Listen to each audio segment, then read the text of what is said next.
There you go. All right. Can't remember the last time I did 2 movies in 2 days. All right, you saw Coco yesterday. So this movie called, I almost want to call it Bird Lady. No, It's the sequel to the Michael Keaton movie starring Emma. Yes. Emma Stone. Now it's Michael Keaton's voice she hears in her head all the time. Smells like balls. No, this is a sequel to Brooklyn. No, I'm kidding. Same actress, though. I looked it up. Yeah. So this is a movie called Lady Bird. It is a movie that has the highest score on Rotten Tomatoes of all time, apparently. As in has one asshole going, meh.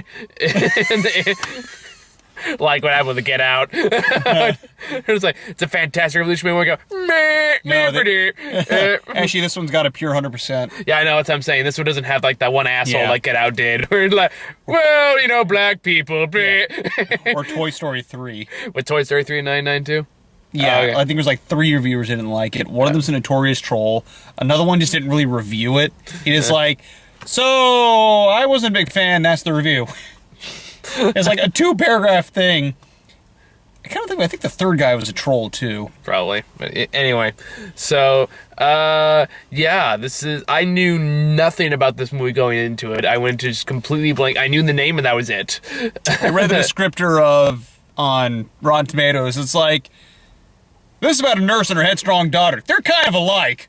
I was like, well, yes and no. It's like, wow, that was insightful. That's like saying, what's the plot of Toy Story? There's a cowboy and a space guy. Pretty much. You can make a Twitter thing out of that one.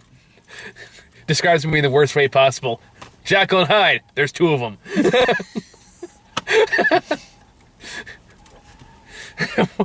Streetcar Named Desire. It's about a car. I can't get a lot of mileage out of this joke, actually. The more I think about it. Star Wars. It's in space. No, Streetcar Named Desire. It's actually about some girl named Stella. That feels like just spoil the plot twist right there. King Kong. I'm a monkey. Give this monkey what she wants. Anyway, sorry. Different. Something different entirely. So, Lady Bird. What did you think? I thought it was pretty good. It was very interesting. It was very, very real. Yeah. I'll say that. Yeah. Like, they got a lot of things down to a T. That's what kind of scared me. This did remind me of Brooklyn in quite a few ways. Yeah. In a similar context. Yeah.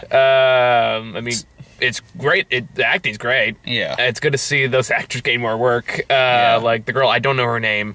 The one who was in Brooklyn. The one who was also in Brooklyn. Things like, I can't pronounce it. And I know it had the like guy, also like the son from Manchester by the Sea in the movie too. That's where I saw that guy from. It was bugging me, so I looked it up, and I was like, oh, that makes sense now. Okay, so apparently, as I learned from the opening minutes of the movie, is I mean, I have some gripes about this movie. Overall, I thought it was pretty good. Yeah. I do have one major gripe with the movie, and I will get to that. Namely, one of the characters in particular just got on my nerves. Which I think was clearly meant to be the point. Yeah, but you're also supposed to feel bad for her towards him. Like, no, fuck you. No, you're not supposed to feel bad for him. It's supposed to make you feel bad for her for getting No. We're thinking of something completely different. I'm talking about... I know who you're thinking of. I'm thinking of the mom.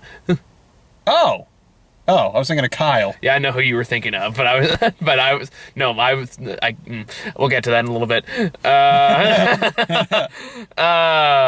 But yeah, so this movie's about a girl named Christine who goes to a Catholic high school, but she insists on being called Lady Bird because she wants to be all counterculture and hippie shit. I'm not sure if she's actually... So I wasn't sure if she was actually Catholic or she just didn't complete her stuff.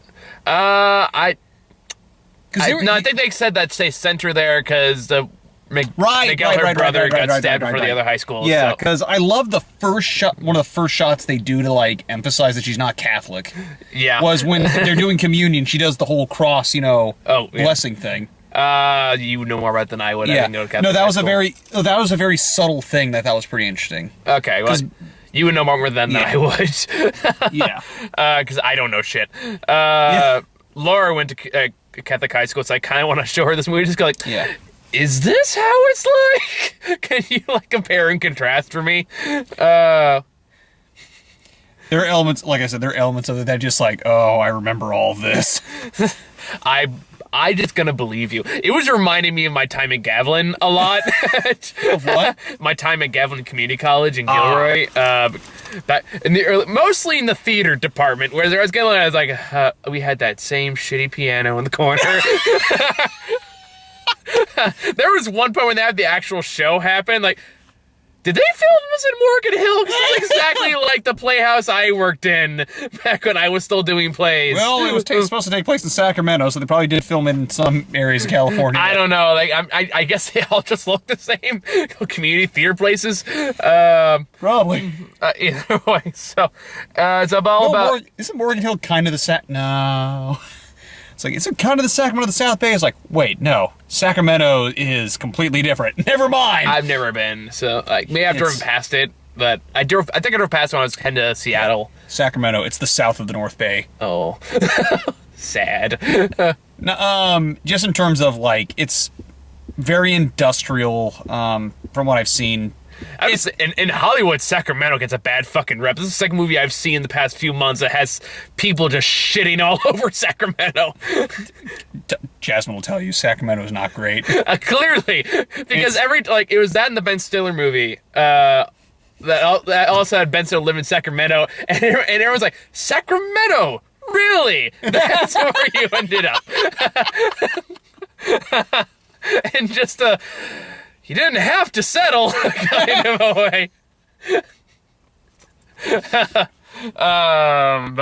No, it's all about her. It's a coming of age story about her pretty much just growing up and learning lessons, doing all that, just going through every like high school cliche she can go through in a span of an hour and a half.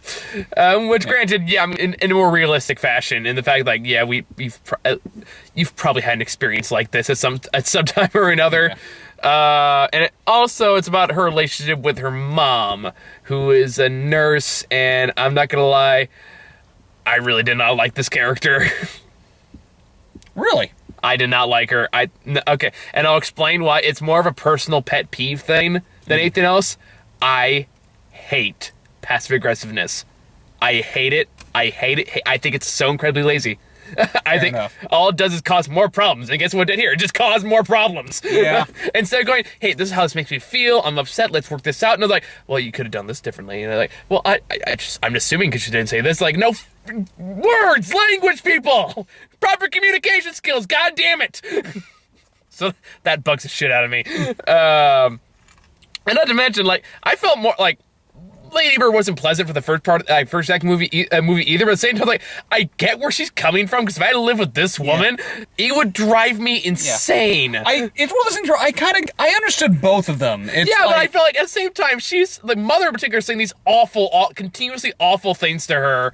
At the point is like, I don't fucking feel bad for you at this point. Just like, oh, you'll never be smart enough to get into these colleges. Or, oh, you'll never get successful enough to make money. Oh, shit. That was my fault this time. Here's the thing. Oops, focus. Yeah, it's not a thing. Oh, why camera? It's okay. We've done this. Hi. Focus on my beautiful face. There you go. The problem is, let's just say I've had similar conversations in which things were said in the heat of the moment. Still. Yeah. I'm sorry. No. Nuh-uh. Yeah. That's not going to get a pass from me. Yeah. As I said, this isn't necessarily meant to be everything's pleasant. It's meant to be a very real, relatable experience. Like, oh god, this is all it's all coming back. That doesn't mean I have to like it. Yeah, I don't have to like her. Because there's a certain line where I'll tolerate somebody, like, you might feel so bad for them later. It's like, oh, but she means well. It's like, no, fuck you. Yeah. No, that wasn't I'm not gonna say that was a case of meaning well. I think it was a case of, well, it could have been seen as either way. It could have been just a badly timed joke, or as I said, just very. No, these weren't jokes. These were meant to be hurtful. No, I said in that instance. Then again, I can't remember the context of the scene. No, there was a lot of them. I was I was paying attention to it, because that was really bothering me. It's like, why am I supposed to like you? Because she's saying, like, even at just like little tiny pokes, and like I know this because she wasn't nearly as bad. My mother used to do something similar to that. Not nearly as bad, but it always drove me up a wall, too. So, like, I get why Lady Bird's kind of a bitch in the first act of the movie. Or even the first and second act. At the same time, I don't think the mom gets a pass because she writes a nice letter at the end. Because she still said a string of awful, awful things through the entire film. And she never says anything nice. She never actually says anything nice. Except in a couple of brief moments where they bond, and it's right back to, well, you were walking funny earlier, and it's like, I don't like that shit. And I get that it's real, it's more relatable, okay, I get that. That's a criticism of the movie, let me be clear on that. It's more the fact, as a character, it made me really hard for me to root for her. Fair enough. When we're supposed to be rooting for her. Yeah. I've also been known one to hold a grudge, so... so the case of, like, this is nice and all, but until you actually, like, show remorse for some of the shit you said, fuck off. That's kind of how I feel about it. Fair enough. But yeah, so that bugged the shit out of me. And I understand that everyone's gonna feel that way. It's a personal thing for me. Yeah, so I thought it was... Yeah, because, like, me, I just found it, like, just kind of fascinating, just kind of, like, seeing, I was like... And I'm saying it's not interesting. Again, it's nothing Yeah, wrong it's with just, it's a personal, it's a, like you said, it's a pet peeve. Yeah, it's not like, it's nothing against the movie, like, it's something the critiques been like, it still works in the context of the movie, and it gives context for why all the characters are the way they are. Yeah. But at the same time, like, especially towards the end, we're supposed to feel more sorry for her. I'm like, no, I don't feel bad for you. You could have had this coming. Yeah. So that was more where I'm coming from as far as that goes. Right. And it was kind of like, I'd say down the road, I was like, oh, well, and the hand was like, yeah, but you also told her she'd never be successful. You told her she had to settle. She told her basically give up. Not very supportive things for a family to say. Right. And to be fair, I gave the same criticism to Coco yesterday. So, yeah. With the grandma character in that movie, I was like, yeah, but I'm also not going to forget that she did earlier. So, I know it's a tender moment and all, but I don't forget, motherfucker. I don't forgive. like that T-shirt with the elephant with the knife. They never forget, and they never forgive. But anyway, so as far as the rest of the movie goes, the rest of the movie's really good. Oh, God, I thought I was sliding for a second. No, I panicked. Because, and there's some delightful moments in the movie. There's a lot of good heartfelt moments, good characters. It's good writing. The actors have great chemistry off each other. Yeah. I really like the dad. Yeah. And the coach. Fuck. That just reminded me of some experience. Like, the theater was one that hit a little too close to home to me in a lot of ways. Especially when you're doing, like, the rehearsal process. You all get, like, the god-awful pitch you do in the beginning. You're like, stop. So, like, you all sound awful. Get it right. Yeah. And then you had the sequence where, like, the coach apparently takes over. Yeah. Choreography, or, like, directing for the play. Yeah, he just played it like a football playbook. Just staring at this, like... like, Yeah. That was part for me that was fascinating. Yeah. But you say things now. I've been doing most of the talking. Yeah. Well, it's like I said. As I said, my main issue. I was irked with the Lady Bird in the beginning, but it's I think once you kind of see her psyche, probably not the best word choice, but kind of like see how she thinks, how she functions. Like I said, I thought it was pretty fascinating. Because for me, it was one of those unstoppable force meets the immovable objects thing. Yeah, I was like, to me, I got more of where Lady Bird was coming from, because again, she had to deal with her mom all the time, and like, I'd want to jump out of a moving car too. That was such a damn good opening. It's like, oh no, then what the fuck? just like mid-rant, and Lady Bird is like, fuck this, and just opens the moving car, and just jumps out. And I'm like, you know what? I don't blame her. I would want to too. There was time in my life where me and my mother would go at it all like a good chunk of the time, but like never to this extent, thank God. Yeah. But there were times like, you know what? I kind of get it. Yeah. I kind of get it. But yeah, it's all about Lady Bird. Just kind of, you do what everyone does in that age, where you just make stupid mistakes and you try to kind of find yourself. You try just about anything and everything. until you finally kind of realize what a gigantic asshole you've been. Yeah. Hopefully sooner rather than later. Yeah. And that did feel like an instance where I think like both people kind of realized a little bit too late. Yeah, I guess I'm just more sympathetic with the Lady Bird character than I am with the mom, because for the most part, she doesn't say that many awful things about her personally, the mom personally. So much as like, stop bitching at me, pretty much. Yeah. And get off my case, which again, understandable things when she's constantly being critical. I mean, constantly. There's very few moments in the movie where she's not being critical of her in some way. Yeah. Like even when she's like holding her crying at one point, she's like, so like where'd you get this sweater? It's like, well, for my friend Jenna. Who's Jenna? It's like, is now really the fucking time. Yeah. So again, that's a pet peeve. Yeah. Fully acknowledge that's a pet peeve. Yeah, so I think we also all, if you've ever done theater in community college or high school, whatever, we all have that one person who we're pretty sure is gay. And did you see that coming, or was it just me? I'm guessing you saw it coming. I feel, you know what? I saw it coming earlier, then they were dating, and then I just pushed in the back, and I was like, oh, okay.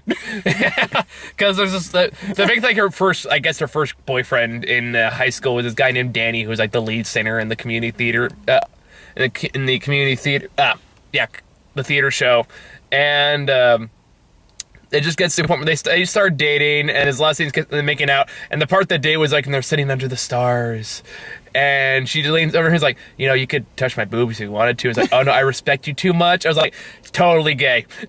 Like, no straight man worth his salt is gonna turn that down. I remember when they did that, I was like, oh, that is so 2017, and this is 2002. See, that's you're in our mindsets are totally different places. Because I'm speaking more for myself personally, and I'm like, are you sure? Like, okay. Well, because for me, it was like, I was wondering, because he did initiate first. I think that's why it went in the back burner of my head. Like, despite what I first thought, I was like, okay. Yeah, I had one friend in community college who we all thought for sure was gay. Yeah. Because I did find that way with the format. There's one guy in there who was just the more eccentric of the bunch. In that.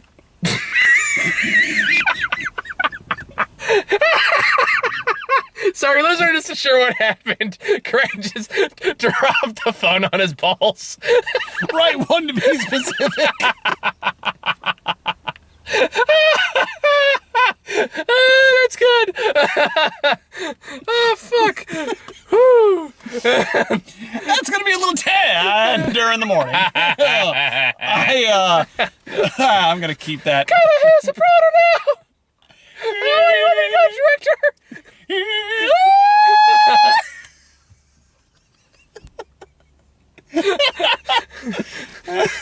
My lady great slave.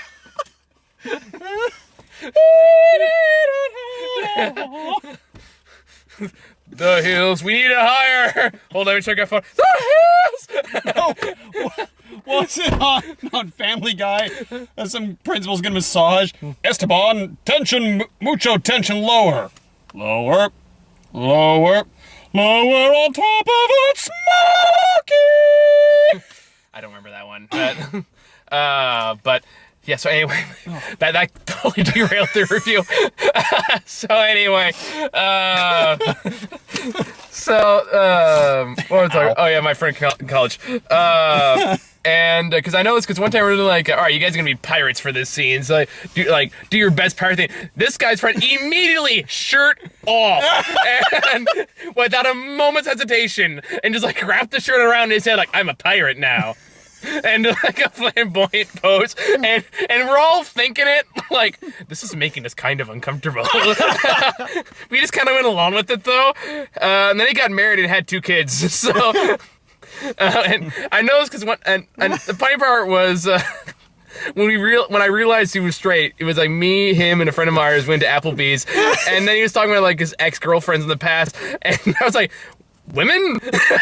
And he was like, dude. It's like, in my defense, you subbed in for one of the lead actresses of the play. In full makeup, fake boobs and all. And you look convincing. And owned it, which good for you. This is all completely true, by the way. Oh, I believe you. Oh, man. But anyway, so, yeah, like, so when we brings back memories like that, it's like, I can always say, like, okay, it's doing something right. Yeah. And that's one of the interesting things about this movie is, like, as we said, it's just, if you want to see something incredibly real and believable, it's like, it's a different kind of nostalgia fodder. Yeah, especially when to Catholic high school. Yeah. For me, I'd say, like, I'd put Edge of 17 above this, personally. Because I thought, for me, that was a more relatable film. Again, personal taste. Also, that movie had the Dickhead song. I have that. I have that saved and, like, 3 playlists on Spotify. I love that song. But no, like this movie works when it needs to work. Didn't always work for me. Again, that comes down to personal pet peeves. Yeah. And should we talk about Kyle? Kyle! God damn it, Kyle! So like after, like, and again, this like hit beat for beat the shit we would do like during before a show and after a show, which is you kind of get a little crazy in the crappy makeup room, which always looks like a 5th grade school bathroom. And then you always end up at Denny's. No matter where, it was the only place I was ever open that late. You always ended up at Denny's. Yep. Because I remember we used to play bullshit. Around we got like the biggest table in the room, and they give us like 20 of us. And we just play bullshit around the room. It was fun. Good times. But after that, apparently everyone gets a little just like stoned and or drunk, and then she accidentally walks in on her boyfriend and another dude making out in the room, and just has the natural reaction of, oh boy, like the awkwardness followed by, oh shit. Yeah. Oh god. I loved how that transitioned out. They're just like she and her best friend just in the car listening to sad music, holding each other's hands. Which I did love how that kind of came back later when like there's a whole problem that happens, and eventually her and her best friend Julie had a falling out. And she decides to go back to them on prom night, and then they end up going to prom together, and they're like dancing and goofing off together. You see like just one nun in the back, just yeah, disapproving stare, just like 6 inches for Jesus. Oh, 6 inches for the Holy Spirit. That's what it was. As they're like you're dancing too close together. Oh God, did that happen to you? Yeah, more or less. I'm so sorry. They didn't use those words, but, same rules. I was like, yep. So I'm going to use that from now on. Every time someone gets too close to me, 6 inches for the Holy Spirit. Let me get my measuring stick. So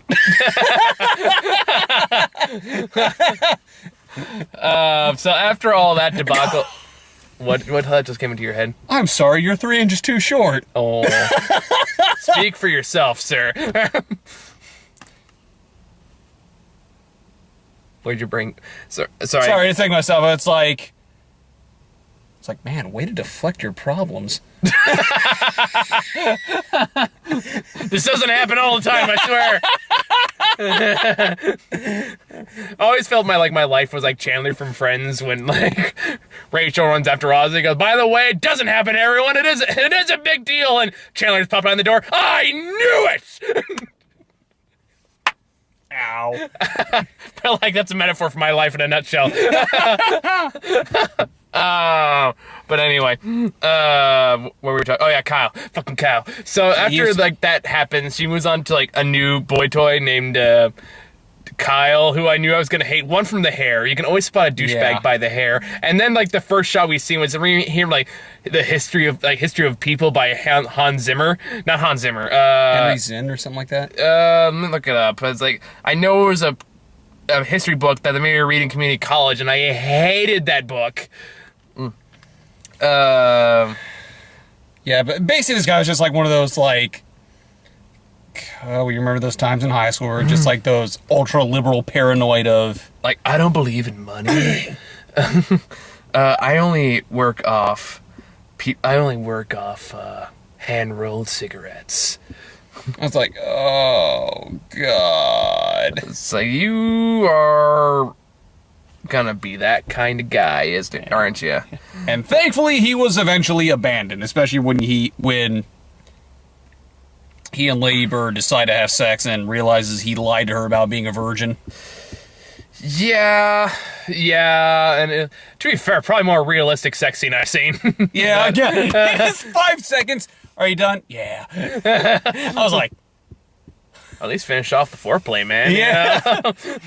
You got hands, get busy.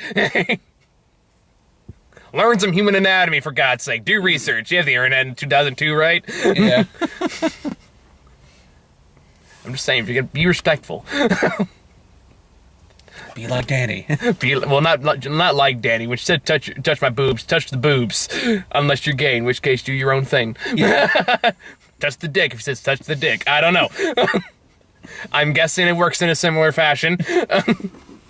I personally don't know what you do with the balls, but go hunting. Yeah. Jesus Christ. Marco Polo. I don't know. Yeah. Don't do it. Don't do what I did. It still hurts. And don't treat them like they're cow udders. Ow. Thing one and thing two. That's not how it works, Jimmy. I got some stress balls. Ow, ow, ow, ow, ow, ow. I'm not doing it like this. How do you use your stress balls? No, do you fondle the stress balls? No, those like weird 2 glass balls you're supposed to like rotate. Oh, I'm thinking stress balls like one you squeeze. I think it was like those rotating ones. So look at here, it's like stress ball tickle tickle. We're so mature. Mm-hmm. I still have lingering pain. Well, you know what? Sorry, I'm also thinking of the time where like I just dropped my phone on a glass. I somehow broke it in this strange thing. We're just like it cracked it in like this perfect oval shape right above the water line. I was like, physics, you are weird with me. That's karma for you, I guess. One day do that, next day he's gonna hit you in the balls. Yeah. His own life, a kick to the balls? No, it's a phone. Phone dropped in the balls. I guess it's your own fault. You have no one else to blame. Make that a fucking t-shirt. Yeah. Life is like a phone dropped in the balls because you have no one but yourself to blame. Yeah. But yeah, I mean, there's not like I can't really think of a whole lot else to talk. It's a pretty straightforward coming of age tale. Yeah, like we said, the dad was pretty cool. No, the dad was cool. I did like the characters. I did like the growth with them. My nitpicky rant. It's not necessarily nitpick. If that really bothers you, that's really gonna bug you. Yeah. My pet peeve aside, that's what I was thinking of. It is a very well thought out movie. I can see why it says 100%. Doesn't mean like it's the best movie ever so much as like Everyone likes it. I can see why everyone would get something out of this. Yeah. So in that context, because it's a very enjoyable film and it wants to be, like when the characters are just hanging around, they're talking, they're having a good time. It's like, okay, yeah, they have really good chemistry with each other. They're well developed. They have some very interesting complexities to them. Mm-hmm. Yeah, there's no, I wouldn't say, well, aside from Kyle, maybe there's like no shallow characters. Yeah, the movie does not hide it. They know it's like, no, this guy's the butt monkey of the movie. The butt monkey. Just like that one douchebag in 17, Edge of 17. Yeah. Although I felt like he was like less douchey than this guy. This guy was like mega douchey in every possible way. Just like, oh my god, how did you get one person to fuck you, let alone 6? At least. At least, apparently. Because like I question people's taste sometimes. Now, granted, that being said, guys can go for some dumb women too. In fact, many people I know do. But I guess to go say love is stupid in both genders. Yeah. Yeah. That's the high road to take with this movie. Life's like a phone dropped the balls, and, you know, Yep. we're all stupid. Yeah. Yeah, one of the other things that did happen, which I will mention. Oh, yeah, go ahead. So yeah, one of the other subplots of this movie is Lady Bird, like, she's trying to get out of Sacramento and go over to like one of those liberal arts colleges in New York. Yeah. Trying to hide it from her mom because once she finds out, shit goes Cold War. Yeah. Which again, that goes back to my pet peeve. But, Yeah. But anyway, continue. But so, which also led to kind of like one of the better moments from the dad, just this quiet little, oh shit. Well, because what happens is, like it's right after graduation, and they're having dinner somewhere, and Danny, the ex-boyfriend, comes up, and he goes, "So, what's going on with the wait list?" And the mom is like, "The what wait list?" And the dad's like, "Oh shit." So yeah, that leads to her whole kerfuffle, and I guess what really bothers me about the mom is I just feel it's just kind of a toxic relationship with your mom. Because, I mean, that's the weird thing, like, I've seen, like, she clearly does care, it's just she is... That doesn't forgive the behavior, though. That's the thing. It comes down to intentions versus actions. Yeah. And, like, I'm a personal believer, like, intentions only get you so far. If you're going to show me that you're going to be an awful person regardless, then I don't want to fucking talk to you. Yeah. And to be fair, relations with your parents get so much better when you move out. Yeah. So much better. Mostly because you don't have to spend every waking moment around each other. And you give her, like, fucking space. And you can deal with your own shit. And you can not tell them things. And it doesn't affect them. Yeah. It's great. The best in the movie now. I love my mother. I love my dad to death. But I have my own space is the best thing that's happened in my life so far. So it just works on all fronts. So maybe you can recover from there. Yeah. Because one thing, like, it's a very bittersweet ending where it's like, she goes off to college, she'll be back. Maybe you'll give it the chance to actually, like, reconnect and all that. But it's like, it doesn't really end on a happy note, just a profound one. I mean, it's not like in, well, I don't think you've seen this movie yet, so I don't give anything away, but like 3 Billboards. Yeah, where, I still like, need to watch that. Where there is, like, a redemptive arc of one awful character that kind of works, because he does do something actually redemptive. That one actually has some really good themes, too, of, like, I think that one kind of did that idea of this one better, of, like, forgiving awful people even though they do not deserve it. Right. And you'll see when you see the movie what I'm talking about. Yeah. I didn't quite get that theme from this movie. Neither did I. I kind of wish I did, honestly. Because I got that more of an idea of, like, that looking back fondly on even the bad stuff having, like, a strange... Nostalgia? I'm not even sure it's nostalgia, but, just like, you have, there is that connection that still, sets with you, the good and the bad. Mm-hmm. Yeah. Is that, it's... it's kind of like looking, it's like you kind of realize there is a certain, I guess, love for the formative times. Mm-hmm. Yeah. Because, it's like, like it's in that part, it's like, looking back, despite all the complaints that she makes about her the city that she's lived in all her life, even a nun kind of brings it up, it sounds like, if you hate, basically, if you hate it enough to talk about it to a certain extent, like, I'm trying to think the best way to describe it. Take your time. Yeah. Don't take too long. Yeah. I'm not sure. It's that idea of, like, still being fond of, even these things that are just, like, you feel like you want to forget, but at the same time you don't. Mm-hmm. And yeah. I can't think of a better way to describe it. I mean, the way I always kind of figure is just remember, like people say, like, forgive and forget. I've never been a big fan of that policy. I'm more of a, you forgive, sure, it's healthy for you, but don't forget, because you forget the lesson you learn along the way. And that's kind of what takeaway I always... That's why it's like, oh, just forgive and forget. Like, no. If you forget, then you're just going to make the same fucking mistakes you made before. Yeah. Learn from the mistakes, remember what led to those mistakes, and then move on from them. Yeah. I think is a much healthier outlook in life. And, yeah, I can kind of see that theme in here the more I think about it. Yeah. So, yeah, maybe there is more of this movie than we should give it credit for. Or at least more you can get out of it. It's like kind of like we said before, I think there's something that everyone can get something out of this. Yeah. Whether it was intentional or not. And, yeah, just really solid movie. Yeah. I'm going to go with trailers real quick so you can go home. So, the first trailer we got was Shape of Water, the older trailer, which we're both really excited. That comes out next week, doesn't it? I hope. Yeah, I know it's in select theaters on Friday. I don't know if it's coming to San Jose yet or not. Probably not. I hope so. Probably not on the first. Probably coming like a week or two after. Because I know they usually do like LA and New York so they can get the big critic crowds right off the bat. Yeah. But yeah, I'm really excited for that one. I've talked about that on plenty of times. I don't want to spend too much time on it. Then we got Hostel. I have not heard of this movie before this. Right.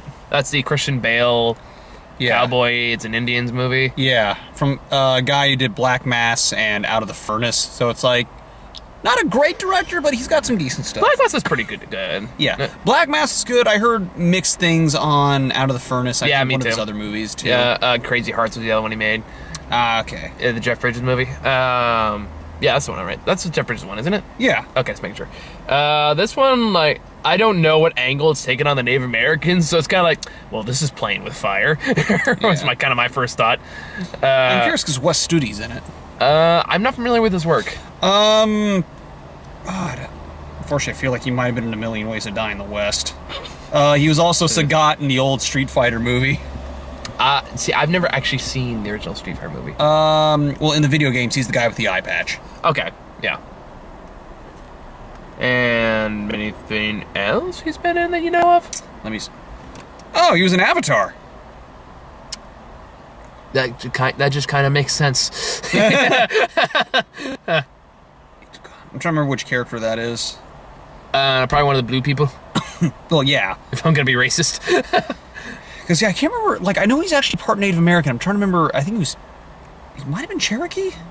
I can't can't remember exactly, though. Again, I'm not too familiar with him personally. Yeah, Million Ways Out in the West, he was in that. The movies I kind of want to see now. I'm looking at some of these, Timberwolf and shit. Yeah, he's also been in a lot of bad movies, though, that's the thing. Well, yeah, you can say about any actor, though. There's very few that's been in nothing but shit. Nothing but good things, I mean. Even, like, Joseph Gordon-Levitt lately has been doing some stinkers. Yeah. Oh, Seraphim Falls. Yeah, just a bunch of stuff. Yeah. Anyway, and then we got, Hostel. Hostel looks possibly interesting. I don't know. Yeah. I know it has, what's his name? Ben Fisher? Ben Foster. Ben Foster, I was close. Who I really like. Yeah. Oh, he even in shit stuff, he gives a great performance. Oh yeah, like he was still my favorite character in Hell or High Water. Was he your favorite character in Warcraft? I don't even remember who he was in Warcraft. He was the main wizard. Medivh or something like that. Oh my god, I forgot. I blocked so much of that movie from my memory. Because my memory was like, well, that was stupid, and that was pointless, and that was bad, and... This whole thing sucked! Yeah. Oh my god, it's that year's Justice League. Sounds like Justice Where it's League. like, oh, Justice League was awesome, which referred to the Green Lanterns and Darkseid and Apocalypse, and everyone's like, I don't know what any of those things are. This movie fucking sucks. Warcraft's getting references and this, all that stuff from the game. Like, I don't know what any of that shit is. This movie fucking sucked. I had such high hopes for that movie because the director. Warcraft? Yeah. Yeah, fuck Warcraft. And then I saw the acting, I was like, uh-oh. Yeah, and how, like, the entire arc of one of the main characters is rendered completely pointless. Did you ever actually see all of Warcraft? Nope. Okay. I did not watch one single bit. Basically, long story short, they have this big, huge arc with the main orc people, and then he gets killed by, like, the main villain. Sorry, this window's barely even moving. Oh, yeah, it does that. I believe in you. Go, window, go. It's like a snail. Shh, don't scare it. You're gonna scare it away. It's gonna hide back in a tiny hole. Let's continue with the trailers. Yeah, we'll say, you got it, buddy. Yeah. I feel like the professor in, like, Jurassic Park. Come on. Yeah. So, anyway. What were we talking about? I gotta show you Jurassic Park in 3D. That's an experience. I've seen it in 3D. I saw it in theaters in 3D. Nice. Yeah. So, yeah. We did a review on it, actually. Oh, yeah! Durr! Yeah. Forgot. So, yeah, that was Hostel. And then we got Wonder Wheel, which is... Woody Allen movie? I'm kind of turned off by Woody Allen based on his reputation. Woody Allen's hit and miss for me in terms of his movies, I'll put it that way. I mean, it's an Amazon Studio movie, and so far Amazon Studio's been a pretty big streak, so I'm kind of curious from that perspective. Manchester and The Big Short, which it's got easily going to be on my top 10 list this year. Wait, Big Short or The Big Sick? Yeah, sorry, The Big Sick. Not Big Short was the other movie. They finally released that for free on Amazon Prime, so I can't wait to watch that one. The Big Short? Yeah. No, Big Sick. Damn it! Big Sick. Yeah. I'll be curious. I think you'll like The Big Sick. Big Sick is an sure endlessly charming movie. I've heard that is one of the best movies of the year. It's definitely on my list for sure. But yeah, that's one that looks like it's another one of those kind of. It's like a mafia movie. It looks like Boardwalk Empire, but they couldn't make it a Boardwalk Empire season because it was canceled. And everything kind of looks cheap. Yeah. So that goes in the we'll see category. Yeah. And then we got 50 Shades Free. Let's not talk about that one. We've talked about that one once, and that was enough. Sarah's already agreed to do it. She's like, I've seen the other two. I might as well finish it out. Yeah. Then we got Phantom Thread, which I'm gonna see it. Just because it's Daniel Day-Lewis's last movie? It's Daniel Day-Lewis, and it's Paula Anderson directing, who directed my favorite movies of all time. But I will fully acknowledge, it does look Oscar baity as shit. And that everyone's doing that Oscar whisper acting. That just says, for your recommendation, I present to you. For your consideration, that's what it's good. Right. Ron would know more about that than I would. And yeah, it's Daniel Day-Lewis's last movie. It's like, so I gotta fucking see it. As a movie itself, though, I don't really know. Yeah, we'll see. Yeah. Because it just, even down to like the font they use for the actual like words on like the titles card and all that stuff, like this just feels really Oscar baity. So I don't know, we'll see. And then the one you missed, you walked down and they did another new trailer for The Disaster Artist. No, I've seen that one before. This is a trailer where just all bloopers of him trying to get the ones. Okay, you've seen that one? Yeah. Oh, okay, yeah. Which I don't know. That movie's been I get reviews from the ones I've seen. Yeah. I'm still not sold because, again, I just don't like James Franco, but maybe this will be the one time I like him. I don't know. You should still watch 127 Hours. One of these days I'll get around to it, but I don't know. Well, this isn't dramatic acting, though. This is clearly meant to be comedic. Yeah. Because, again, it has Seth Rogen in there, for God's sake.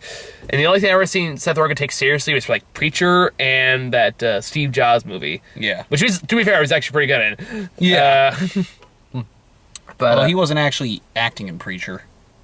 I know, but I mean, like, as far as... I didn't say acting. I said things he takes seriously. Right. But, yeah, I will say this... like I said, I really like his brother. His brother does look like a spot-on Mark from The Room. I will give 100% credit. Like, he looks exactly the fucking same. They nailed the hair. That weird little floof thing. But yeah, other than that, we'll see. So yeah, that's the last one. So you got any final thoughts for Lady Bird? Like I said, I thought it's kind of a great, one of those insight movies into adolescence. Mm-hmm. Very real and believable. It nails a lot of stuff right on the head. Mm-hmm. And it's just... It does a good job kind of making you think about, like, the good and the bad growing up. Yeah. For me, like, I would agree with all that. For me, I think there's other movies I saw that kind of did that better for me in the last couple of years. So, like, this is still good. I still recommend you go see it. But I don't... If it's going to be my top 10, it'd be probably toward the bottom 10, I'd say, personally. Right. Kind of like Boyhood. In a similar vein. Right. And then, like, I'm glad I saw it. I just didn't think it was like, oh my god, that was amazing. Right. It was more like, that was pretty good. If it's on Netflix, I'll watch it again.